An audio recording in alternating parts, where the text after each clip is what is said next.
Au cœur de Sarlat se niche une curiosité qui attire les regards et invite les passants à tendre l'oreille. Je ne savais même pas qu'il y avait ça dans la ville en fait. C'est un rapport avec l'eau. Je suppose que c'est en dessous. Cet ampliphone, relié au sous-sol de la cité médiévale, révèle en effet les murmures de la Cuse. Objectif de cette drôle d'installation, faire redécouvrir aux passants ce ruisseau, niché à 2 mètres sous le pavé et enfermé depuis plusieurs décennies. Mettre en avant visuellement c'était compliqué, parce que c'est quand même caché quoi. Donc la première porte d'entrée effectivement c'est cette point d'écoute sur ces ouvrages là qui chutent etc, qui donnent de la vie, qui fait parler du ruisseau quoi.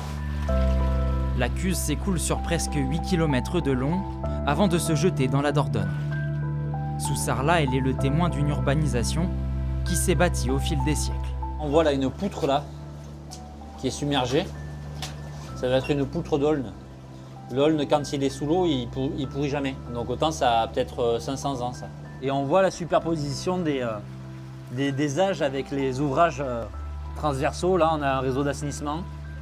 Un peu plus haut on a certaines canalisations d'eau potable. Un réseau souterrain bien vivant qui joue son rôle de régulation lors de forts épisodes orageux.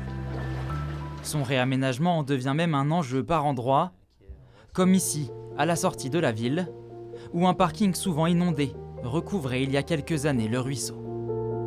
Là c'est la Cuse à l'air libre. C'est une zone d'expansion de crue, c'est-à-dire que pour éviter des inondations en aval, l'eau quand elle vient vraiment chargée, elle vient se dissiper dans cette zone avant d'inonder les maisons qui sont en aval. Un cours d'eau longtemps discret qui, par ses aménagements, retrouve sa voie au cœur de Sarlat.